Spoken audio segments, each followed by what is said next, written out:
国家主席习近平中东之行是今年重大外交行动的收官之作，全球瞩目。当地时间12月10日上午，国家主席习近平在结束出席中国阿拉伯国家峰会、中国海湾阿拉伯国家合作委员会峰会，并对沙特进行国事访问后启程回国。这场新中国成立以来，中国面向阿拉伯世界规模最大、规格最高的外交行动释放出哪些重要信号？来看看分析。当地时间12月9号下午，习近平出席首届中国海湾阿拉伯国家合作委员会峰会，并发表主旨讲话，用既古老又年轻形容中海关系。习近平提出，未来3到5年，中国愿同海合会国家在5个重点合作领域进行合作，构建能源立体合作新格局，推动金融投资合作新进展，拓展创新科技合作新领域，实现航天太空合作新突破，打造语言文化合作新亮点。在具体合作领域，习近平提到加强油气开发、清洁低碳能源技术合作，开展金融监管合作，成立共同投资联合会，加强 5G 和 6G 技术合作。中方欢迎海合会国家航天员进入中国空间站等。随后，范围更大的中国阿拉伯国家峰会举行，习近平和21个阿盟国家领导人以及阿拉伯国家联盟秘书长盖特等国际组织负责人出席峰会。习近平在主旨讲话中指出，作为构建中阿命运共同体和落实中阿全面合作规划纲要的第一步，未来3到5年，中方愿同阿方一道推进8大共同行动。最近10年来，中阿贸易额增长1000亿美元，总额超过3000亿美元。8大共同行动提出，力争2027年中阿贸易额达到4300亿美元。当天发表的利雅得宣言用历史性峰会描述中阿峰会。这份重磅宣言中文版超过3000字，包括24条共识。宣言指出，我们一致希望为中阿战略伙伴关系开辟更广阔前景，将中阿合作提升至更高水平，服务双方共同利益，守护子孙后代的未来。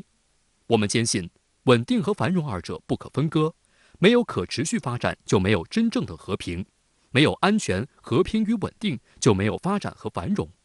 宣言的第12条提到，尊重各国自主选择发展理念，共同落实“一带一路”倡议，实现互利共赢。第14条强调，反对将人权问题政治化、工具化，反对利用其向别国施压、干涉他国内政。宣言最后，中方欢迎在华举办下届中阿峰会，具体时间由双方共同商定。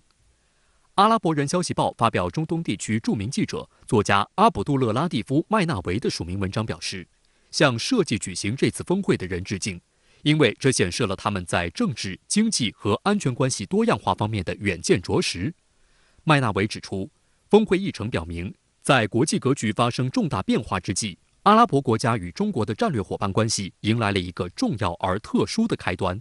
阿中伙伴关系将建立一个基于历史根源以及现实共识的新时代。通过此次的峰会，双方不仅是说来加强和巩固了相互的这样的一个政治互信，同时也是在经贸、金融，包括像新能源，还有像这个工业、高科技等一系列领域的这样的一种务实合作，那么也为双方将来的这样的一个可持续发展来奠定了非常好的一个基础。国际社会高度关注石油人民币的落地情况。目前，俄罗斯、伊朗、委内瑞拉等国已经启动石油、天然气交易以人民币结算。据法新社报道，沙特在6年前就有了在对华石油和天然气交易中使用人民币结算的想法。外界注意到，在中海峰会的讲话中，习近平在阐述构建能源立体合作新格局时表示，中国将继续从海合会国家持续大量进口原油，扩大进口液化天然气，加强油气上游开发、工程服务、储运炼化合作，充分利用上海石油天然气交易中心平台，开展油气贸易人民币结算。海合会6个成员国石油储量占全球的30%，天然气储量占全球的20%，是全球名副其实的能源宝库。与此同时，中国既是阿拉伯国家最大的贸易伙伴，也是海合会第1大贸易伙伴。2021年，中阿贸易额为3303亿美元，其中中海双方贸易额就突破了2300亿美元。今年上半年，中海双方贸易额达到了1515.8亿美元，同比增长46%。法新社在报道中指出，美欧冻结俄罗斯央行的美元和欧元资产，令海湾产油国感到恐惧，因此将每天约620万桶的原油出口中的一部分以美元以外的其他货币计价，对沙特等海湾国家来说是避免把鸡蛋放在同一个篮子里的合理选项。油气贸易的这样的一个结算货币，实际上它是一个非常复杂的问题，所以的话呢，不是说一日之功就可以来实现的。那么此次中海已经能够达成一致，要推进双方的这样的一个能源贸易的人民币结算，就说明这件事情实际上是对双方都有利的。实际上，中国与沙特在非石油领域的人民币结算已经率先启动。据浙江日报消息，就在首届中国阿拉伯国家峰会召开前夕的12月6号，义乌一家外贸企业通过网络交易结算平台收到来自沙特阿拉伯客户的跨境人民币货款，这标志着世界超市义乌和沙特完成了首单跨境人民币支付业务。12月9号，外交部发言人毛宁说，他注意到了这个好消息。人民币跨境支付的运用，对促进中国同阿拉伯国家贸易往来发挥了重要作用，是中国同阿拉伯国家贸易投资便利化的一个生动缩影。1974年，石油美元启动，美方仅持利差就大赚了近50年。但时过境迁，在页岩气革命之后，美国已经从当年最大的石油进口国变成全球第4大石油出口国，与沙特等海湾国家具有强烈的竞争关系。因此，美方对海湾国家的态度也在发生转变。特朗普将美国驻以色列大使馆迁到耶路撒冷，引发中东国家强烈不满；而拜登对沙特王储兼首相穆罕默德的不敬言论也引发中东国家哗然。在经济方面，美国不断挑衅沙特石油经济的底线，有议员甚至炮制反欧佩克法案。对此，沙特多次强调，一旦美方通过这项攻击性极强的法案，沙特将叫停石油美元协议，并以美元以外的货币出售石油。有财经专家指出，从经济利益来看，使用最大买家的货币进行支付是最符合交易双方利益的选择。“一带一路”国际合作倡议实施以来，中沙双边贸易领域不断扩大，也为相关交易使用人民币创造了更为成熟的条件。截至2021年底，已经有21个“一带一路”国家与中国签署本币互换协议，人民币国际化成为一种趋势。但也要注意到，石油贸易深受地缘政治影响，人民币结算将影响美元地位。在当前复杂的地缘政治形势下，取得突破并不容易。与中国来开展在人民币方面的这样的一种贸易结算，也可以有助于地区国家来规避一些金融风险，同时能够实现他们在国际市场上的这样的一种购买力稳定。但是这个过程可能会是一个相对长期的过程，也需要我们不懈地去努力。实际上，西方媒体对于中国与阿拉伯国家的合作戴有色眼镜。中国与中东的正常关系被西方媒体描述为中国对美国在中东的主导地位构成挑战，但沙特政府澄清，加强与中国的合作并不意味着疏远美国。路透社注意到，沙特用10架战机和礼宾机为中国元首的专机护航，与该国7月接待来访的美国总统拜登的低调礼节形成反差。当时，饱受拜登攻击的沙特王储兼首相穆罕默德甚至婉拒了拜登提出的增产石油的提议。美国有线新闻网提醒美国政府接受现实。这家电视台在报道中指出，在过去的几十年，美国和沙特关系也在发生变化，中国与沙特之间的关系发生了巨变。这些关系的变化传递出的信息是，这是一个新的沙特，这是一个新的海湾。无论美国是否喜欢，中东国家都必须与中国打交道。英国《经济学人》杂志指出，过去几十年，美国已经从该地区格局中的重要角色，逐渐变成海湾国家的一个特别不可靠的伙伴，而中国是一个越来越吸引人的重要国家。遭受美国各种禁令的中国企业，例如华为，就深度参与了海湾国家的现代化进程。麦加轻轨项目也令中国收获了重信守诺的口碑。海湾国家官员还私下表示，他们对美国的政策缺乏连续性感到恼火。连续3任美国总统都谈到要减少美国在中东的作用，但他们又不希望其他大国在美国离开的过程中获得太多影响力。俄乌冲突令能源价格飙涨。文章指出，受油价上涨和经济增长的提振，海湾国家展现出更多的外交独立与自信。随着美国的战略重心东移，实际上美国对于中东地区的这种投入是在迅速的减少的，而这些地区本身来讲也在不断的增强自己的这样的一种战略自主。那么美国对于地区国家的这种影响力和控制力也是在不断下降的。那么对于这些国家而言，现在他们面临着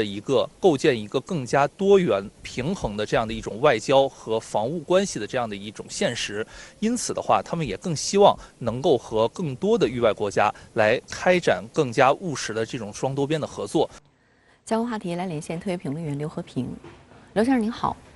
对于中国与阿拉伯国家联盟成员国在首届中阿峰会后发表的这份利雅得宣言，您如何看？确实，首届中阿峰会之后发表的这份利雅得宣言，不仅内容非常丰富，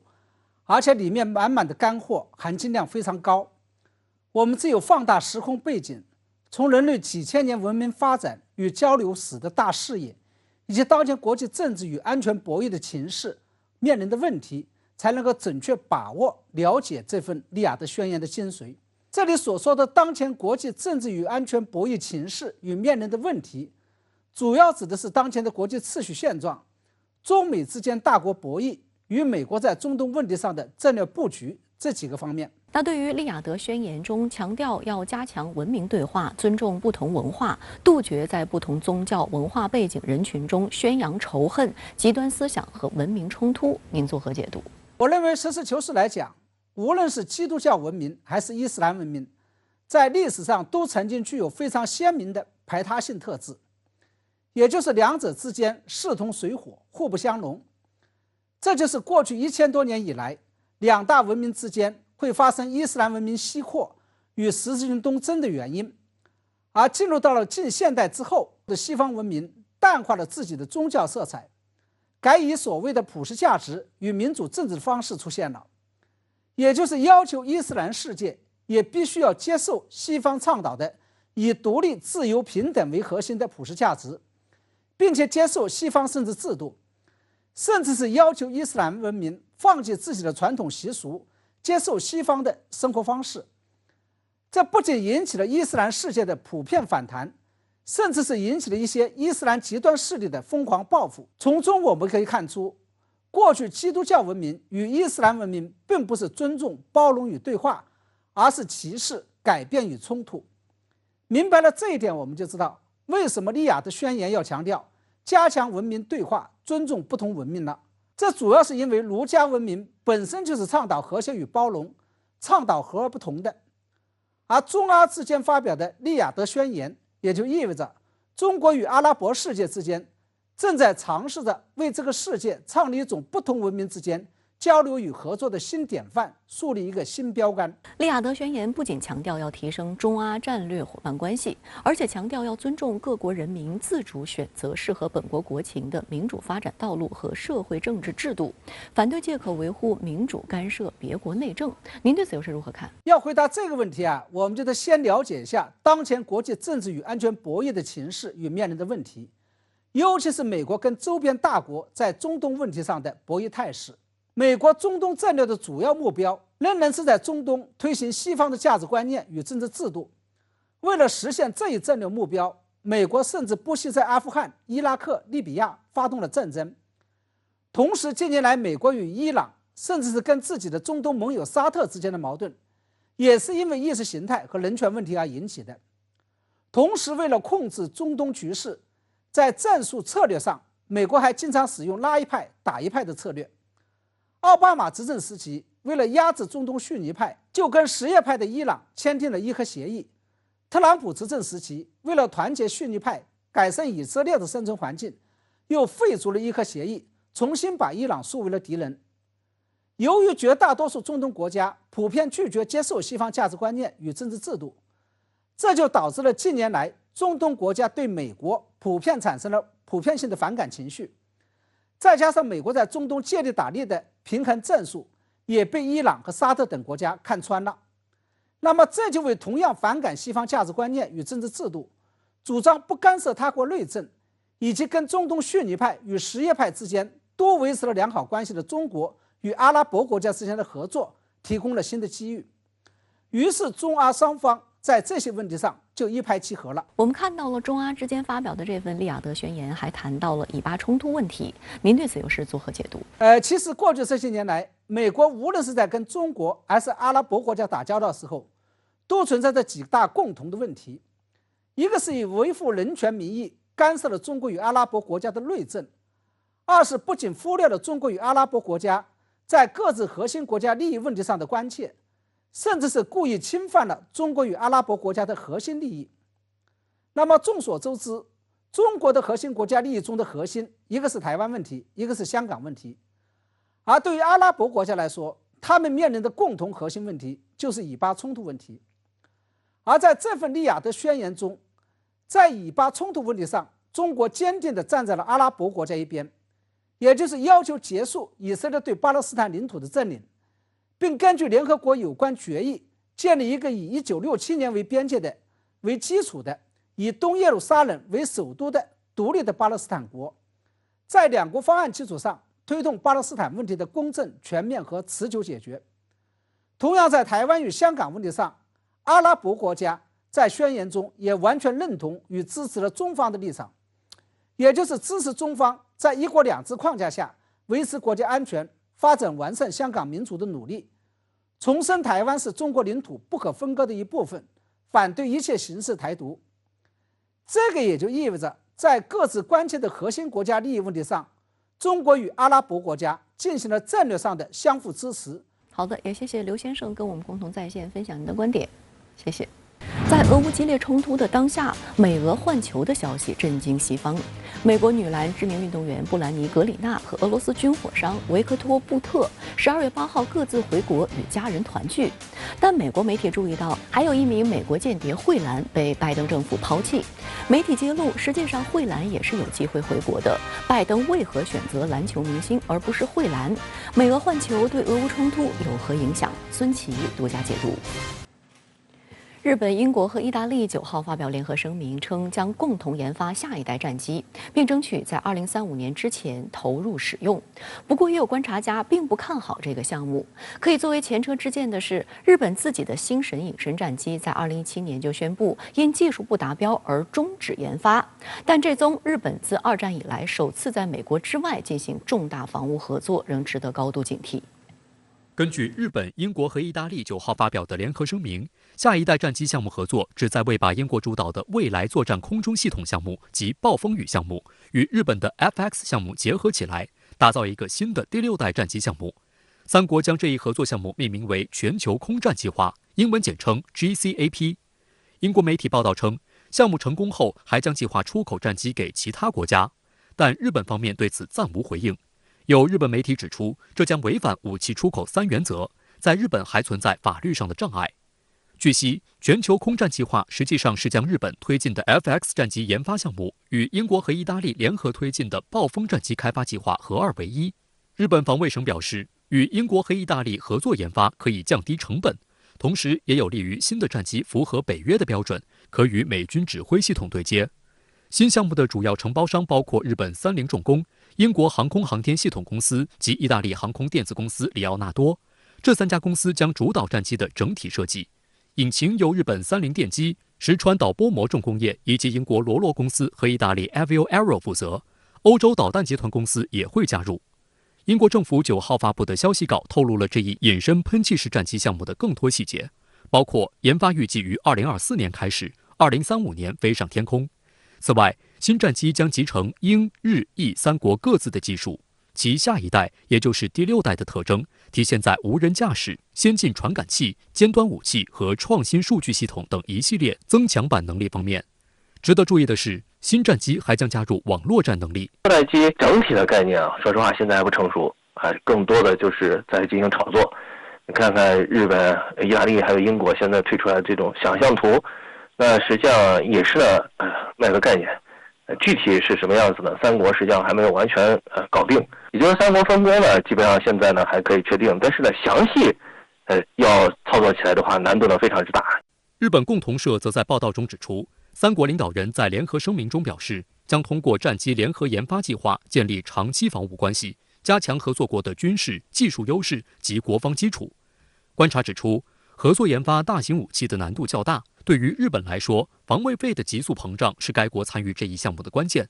目前，岸田政府正在推进的5年内防卫费占 GDP 的比重向北约标准看齐，也就是总额翻一番的目标。有防卫省官员透露，日方预计将采购100架3国合作研发的下一代战机，首次接机时间预计为2035年，并于同年开始汰换1995年服役的自产 F2 战机。而英国和意大利也将总计采购240架，并淘汰同等数量的台风战机。值得指出的是，美国牵头的 F-35项目实际上也是由9国众筹的，但主要研发订单都由美国企业拿走，而且 F-35的订单量极大。在研发期间，美军做出了采购2443架的决定，其他参与研发的8个国家则认购722架。根据2017年的报告， F-35项目成本累计高达1.508万亿美元。海外的订单和天价的研发费用是日英意下一代战机项目不具备的优势。路透社报道称，与英国和意大利合作研发并非日本的首选。在2017年，日本国产的新神战机因包括隐身在内的多项关键技术指标不达标而终止。2021年，日本三菱重工宣布重启 FX 战机项目，要求是在日本国内研发，预计成本约为480亿美元，不及 F-35项目的零头。三菱重工最初的想法是结合美国的 F-22和 F-35两个项目的优点来推进 FX 项目，因此向美国洛马公司发出合作研发的邀请，但美国政府以技术保密为由否决日方的请求。不过，美日最近发布的联合声明中，五角大楼表示支持日英意合作研发第6代战机的计划。美方表示将协助该项目打造自主驾驶系统，以对新款战斗机形成辅助。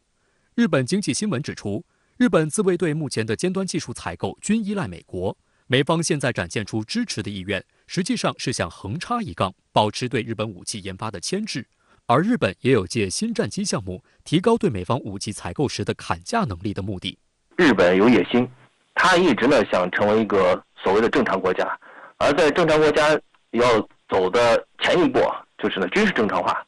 也就是说在军事领域呢要逐渐摆脱对美国的依赖。因此他宁可呢去选择英国还有意大利这些欧洲国家，进一步呢去加强合作，也和欧洲的这些国家呢进行合作的时候，也可以呢去强化日本跟美国呢进行叫板的一个底气。值得注意的是，日本舆论也泼冷水。日本朝日新闻近期报道称，不少日本军火商纷纷放弃武器项目，因为不赚钱。为自卫队飞机生产驾驶舱显示器等设备的日本岛津制作所社长山本敬在财务业绩发布会上表示，关于占销售额80%的防卫领域航空器业务，岛津制作所将之定位为经营资源分配方面优先级最低的重组业务。数据显示，相关业务多年来停滞在200亿日元左右。山本表示会考虑所有情况，包括探讨转让业务以及与其他企业合作等。为日本国产运输机 C2 等飞机生产液压设备的宣厂工业公司，制造舰艇的三井造船，制造机关枪的住友重工业等老牌军火商都表示计划退出防卫产业或转让业务。据日本财务省介绍，防卫产业市场规模约为3万亿日元，但企业的盈利能力差，高附加值的零配件的利润都被美国企业拿走。9号，日澳2+2年度会谈在东京举行。澳大利亚防长明确表示，希望日本被纳入美英澳准军事同盟奥库斯。奥库斯这一赤裸裸的核扩散行径，又朝着军事同盟的方向发展，将对地区局势和国际社会造成怎样的消极影响？来看看报道。日本外务大臣林方正、防卫大臣滨田敬一与澳大利亚防长马尔斯、外长黄英贤在东京举行日澳2+2会談。在会谈前，日澳双方都表达了要进一步加強合作的意願。そして、その訪問から間を空けずに、本日、日豪2+2が開催されるということ、これはまさに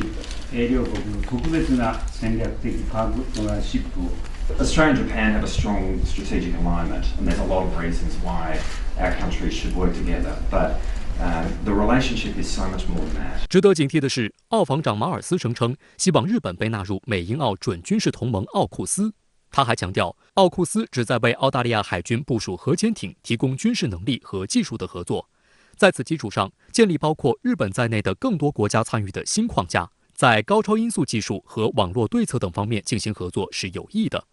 澳媒报道称，目前，日本的高超音速武器技术处于第2梯队的前列，因此，澳大利亚想拉日本入伙奥库斯，来获得高超音速武器技术的提升。我们都知道，日本本身在诸多的军事科技这个部分，它有它自己一些长处。日本如果说在扩大的奥库斯里面，我认为它可以发挥自己一些所长哦，在技术、在资金上面缓解美英两国的压力。特别对美国来讲，美国的国力已经不足以往。奥库斯被认为是冷战结束后美国在中国周边搞的第一个军事化同盟组织。除此之外，美国还希望将美韩和美日2个双边军事同盟打造成美日韩3角同盟。去年9月，奥库斯成立；11月，拜登就宣布推动奥库斯扩容的消息。韩国外交智库机构峨山政策研究院首席研究委员车斗炫当时预测称，奥库斯是美国试图在印太地区筛选核心盟友的手段。美国一旦扩大奥库斯，韩国和日本都将成为重点拉拢对象。深圳卫视注意到，在日澳2+2会谈之前3天，美澳2国在华盛顿举行2+2会谈时，美国国防部长奥斯汀就表示，同意邀请日本加入美国在澳大利亚的军事部署，以应对所谓中国在印太地区的危险和胁迫行动。他还宣布，美国将增加在澳大利亚的军事轮换，包括增加美海军、陆军、轰炸机和战斗机的轮换，以及扩大2国后勤和维护方面的合作。外界注意到，美国核武化澳大利亚的企图日益明显。除了通过奥库斯向澳海军转移核潜艇技术，美国还正在策划向澳大利亚北部的空军基地部署6架能装载核武器的 B-52战略轰炸机。对于美国通过澳大利亚搞核扩散的企图，区内国家包括新西兰、印尼和马来西亚等国都强烈反对。新西兰还表示拒绝澳海军核潜艇驶入该国水域。中方则多次在国际多边场合揭露奥库斯的本质，并带头打掉奥库斯的核扩散企图。广大国际社会的成员对奥克斯的真相看得越来越清楚实际上这个3国的核潜艇从本质上那就是错的，不光是赤裸裸的核扩散，而且的话呢还直接抵触那个机构的规约的宗旨。王群大使9月在国际原子能机构理事会的相关发言受到国际舆论高度关注。彭博社在当时的报道中罕见详细呈现了王群大使的相关发言，并在报道中指出，奥库斯暴露了华盛顿的双重标准，即允许澳大利亚获得核动力潜艇，却对伊朗核计划采取强硬立场。11月，王群大使再次在国际原子能机构11月理事会上打掉奥库斯的图谋不轨，要求国际原子能机构严肃对待核扩散风险。澳大利亚广播公司认为，日本不太可能寻求通过奥库斯获得核潜艇，但澳大利亚官员表示，日本可能被纳入单独的项目。事实上，从奥库斯成立之初，日本就不断释放出对奥库斯感兴趣的信号。观察指出，日本是美日印澳4方安全机制的成员，但这一机制由于印度并不热衷而陷入半闲置状态，因此日本又寻求加入奥库斯。日方的一系列举动都是谋求军事松绑的措施。而对内宣传方面，日本政府则不断渲染所谓中国威胁论。在岸田政府正在修订并计划于年底发布的国家安全保障战略中，与中国相关的内容被列为地区安全保障课题的第1部分。这些美国带领下的，包括4方安全对话，还有奥库斯这个联盟，其实它都是剑指中国。我认为它都是中美大国竞争之下的相关的，包括军事，包括经济。包括地缘政治一个产物，借由深化和美国的这种印太战略，是不是有助于日本所谓迈向正常国家？特别是这个军事相关的松绑，当然这武器出口也是日本所考虑的。此外，日本政府还正在大力提高防卫费，预计将从下一财年起，5年的防卫费总额将提升至过去5年的1.5倍，达到至多43万亿日元。路透社指出，其规模相当于日本年度经济产出的2倍，这令外界十分担忧。日本目前还有1200多万亿日元的政府债务，日本财政缺口日渐扩大。首相岸田文雄提出了以增税的方式来支撑扩大防卫开支的计划，日本民众对此強烈不滿。国民に相談もなしに決めてるっていうことです。それと議論が尽くされてないで勝手に決めてるっていうことですね。だから東アジアをどういうふうにしたいのかって、どういうふうな将来像を描いて。上周发布的民调显示，经济复苏乏力，岸田内阁的不支持率升至52%，达到岸田就任首相以来的最高水平。观察认为，日本谋求被纳入奥库斯，美英澳必将趁机狮子大开口。这不但不利于日本民生问题的改善，也为地区局势增加消极影响。相关话题来连线特约评论员张思南。张先生您好。日本和澳大利亚举行外长防长2+2会谈，澳防长马尔斯表示，希望日本加入 AUKUS， 也就是澳英美三边安全协议。您对此有何观察？主持人好，让我们面对现实。澳大利亚公开谋求将日本纳入 AUKUS 体系之中，这么做的目的就是针对中国。甚至我们完全有理由相信，吸纳日本进入 AUKUS 只是美国再军事化日本的一环，因为就在同一天，日本、英国、意大利3国发表联合声明，宣布将共同开发新一代战斗机和通用发动机。而在未来一段时间内，我们大概率会听到更多类似的消息，更多的军事技术会流向日本。从英国到美国，昂萨式的国际关系认知中充满了一种冷酷的算计，那就是我不在意你会不会这么做，我只关注你有没有这个能力去这么做。换言之，我相信美国字面上完全可以理解人类命运共同体、一带一路，又或是宽广的太平洋足够大，容得下中美2个大国这些超越历史与冲突的伟大构想。只是美国的决策者沉溺于结构现实主义，认为只要中国拥有挑战美国霸权的实力，就已经是不可接受的原罪，就要想尽办法予以遏制。从这个角度上而言，通过澳大利亚、通过 AUKUS 再武装化日本，绝不会是美国能干出来最恶心人的事情。我们知道，日本和澳大利亚的最大贸易伙伴都是中国，那为什么日本和澳大利亚还会甘心充当遏制中国的第一道防线呢？国家间的经贸依存不能带来更好的相互关系吗？这是一个非常好的问题。我首先想到的就是澳大利亚广播电视台2017年那个经典的政治喜剧桥段。总理助理问军方，澳大利亚维持高昂的军费是为了应对谁的威胁？军方不肯明说。助理问是不是中国？军方大佬们点头。助理又问威胁什么？军方还是不肯明说。助理问是不是海外贸易？军方大佬们再次点头。接着总理助理问谁是澳大利亚最大的贸易伙伴？军方还是支支吾吾。助理问是不是中国？军方大佬们继续小鸡啄米。最后总理助理总结到，澳大利亚维持高昂的军费是为了防止中国威胁中国与澳大利亚的贸易，这难道不会让任何人感到荒谬吗？这个喜剧桥段其实还可以放在日本和美国身上，因为这2个国家的第一大贸易伙伴也是中国，而在对外战略上也明确将中国视为威胁。美国自不必言说，而日本则考虑在最新的国家安全战略中将中国定位为对国际秩序和日本的挑战。如果说喜剧的内核是悲剧，那这个桥段的悲剧内核，在我看来，不是某些国家在国防政策上的非理性，而是我们寄予厚望的经贸相互依存，也许并不能带来和平。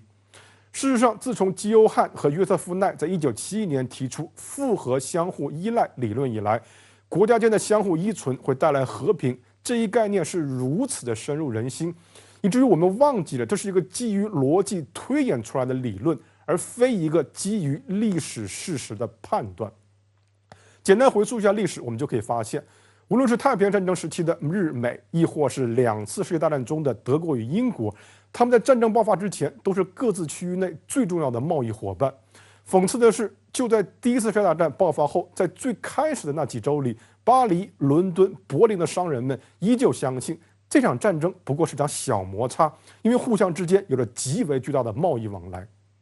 所以每当我们认为美国及其盟友会因为眼馋中国市场而拒绝与中国闹翻时，我们不妨思考一下这3个问题：第一，中国市场是否绝对不可替代？印度的崛起是否完全不值一提？欧美大力投资中国以外国家的制造业，是纯粹出于某种关心照顾发展中国家吗？第二，如果资本主义国家能在周期性的经济危机循环中幸存下来，能在上世纪70年代残酷的石油危机中转危为机，成功实现新经济革命，我们如今是否高估了中国市场对于西方的影响力，而低估了西方经济体的韧性呢？第三，就算以经济决定论而言，美国及其盟友如果与中国闹翻，究竟是为了永远摒弃中国市场，还是为了更好地进入中国市场，把中国变为一块更好下口的肥肉呢？最后回到你的问题，国家间的经贸是理解国际关系的重要角度，但绝不是唯一角度。中国从来都向往和平与发展，但正如结构现实主义大家米尔斯海默所强调，中国是否能和平崛起，不仅在于中国自己的选择，更在于其他国家如何应对中国的崛起。中国需要发展，发展需要变革，变革需要有新的国际秩序。但如果这一切都是不被容许的，如果这一切都被视为某种原罪，那再多的经贸依存不过是加速冲突的催化剂，而非阻止冲突的抑制剂。还是那句话，纵有菩萨心肠，也要有霹雳手段。当澳大利亚和日本公开把中国威胁论挂在嘴边，我们要思考的不是我们的经贸是否不够依存，而是我们的猎枪是否挂得还不够明显。好的，也谢谢张先生跟我们共同在线分享您的观点，谢谢。中德合作继续深化。据德国媒体报道，德国卫生部已对中国科兴疫苗发布进口许可，在德中国人可在德国接种科兴疫苗。外交部发言人毛宁透露，中德已就在华德国人接种德国企业生产的疫苗达成共识。与此同时，在最新一期的美国外交事务杂志上，德国总理舒尔茨撰写了长篇评论，分析当前国际政治形势，阐述德国立场。舒尔茨认为，中国崛起不是中断对华合作的理由。德国卫生部长劳特巴赫证实，已批准放行中国生产的科兴疫苗进口。他表示，让在德国的中国公民能够接种本国疫苗，好让他们获得更多的免疫保护。德国主管疫苗审批的联邦机构保罗·埃尔利希研究所评估认为，中国科兴疫苗的数据足够安全，可批准上市。该进口许可自12月7号起已生效。此前，德国总理舒尔茨访华时，有媒体报道称，中德就在华德国人接种德国企业生产的疫苗达成共识。9号，深圳卫视记者就此提问外交部发言人毛宁：中方是否准备允许在华的德国公民来接受德国疫苗呢？谢谢。我们欢迎德方此举。中德两国已就为在华常驻德籍公民接种德方疫苗达成共识，双方将通过外交渠道商定有关安排。深圳卫视注意到，2021年5月，欧洲药品管理局就对科兴疫苗启动动态评审程序，而复必泰疫苗由德国企业 BioNTech 公司生产，是一款 mRNA 新冠疫苗。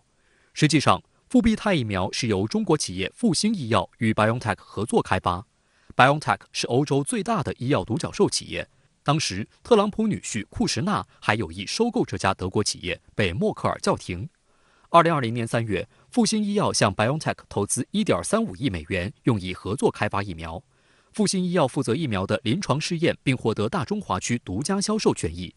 2021年3月，复必泰被纳入港澳地区政府接种计划。同年9月，在台湾地区开展接种。截至今年10月末，港澳台地区已经累计接种超过3000万剂复必泰疫苗。德国《明镜周刊》注意到，中德疫苗互相附条件接种是一个对等的过程。外界认为，这显示了双方合作关系的加深。这个疫苗合作呢，应该说是一个很好的起点。那么，舒尔茨总理在访华期间呢，带着这个德国生产疫苗的这个最大的企业就是 BioNTech 来的。这个做法呢，在这个疫苗国际合作上面呢，应该说是一种新的做法，然后也表征了这个中国跟德国之间合作的这种进展。舒尔茨近期也多次表达加强对华合作的意愿。他近日在著名期刊《外交事务》杂志撰文指出，中国的崛起不是孤立中国的理由，也不是限制对华合作的借口。舒尔茨认为，中德高水平经贸关系不断加深，是得益于多年来中德几代领导人的高瞻远瞩和政治魄力。他指出，德国商界从新的历史进程中得出了自己的结论：日益一体化的全球经济开启了新的机会和市场，特别是在中国。舒尔茨认为，受新冠疫情和乌克兰危机等因素影响，国际局势正发生划时代结构性转变，各国应竭力避免世界再次分裂成不同阵营和集团，为此应务实打造伙伴关系。我想欧盟对中国的这个定义呢，除了伙伴对手之外，还有一个谈判对象。这3年来呢，中国跟欧盟的这种高层的对话呢，从来没有终止过。那么双方的这个经贸关系呢，也一直在逆势增长。把中国定位成什么，这个是政治层面上面的事情。现在咱们的这个期待呢，就是说呢，它在政治上面的这种变化呢，不应该给这双方的不是合作造成更大的损害。实际上，不仅仅是德国，俄乌冲突导致欧洲能源危机和外交危机，目前欧洲国家正弥漫着危机感。值得注意的是，与2008年美国金融海啸引发2010年前后的欧洲债务危机的历史高度相似。中国又再次释放出高度支持欧洲经济的正能量。近期，中国不少地方外贸企业都踏上了组团出国抢订单之路，其中欧洲是最热门的目的地。11月底，广东佛山经贸代表团在德国签下了2200万欧元的大单，四川外贸企业代表团则签署了15亿欧元的消费品进出口协议。12月6号起，浙江省商务厅牵头的商贸代表团也飞赴欧洲洽谈合作。观察指出，中欧合作面非常广阔，欧方应该在中欧投资协定落地等问题上持开放态度，以进一步打开双方产供链合作的市场与政策空间。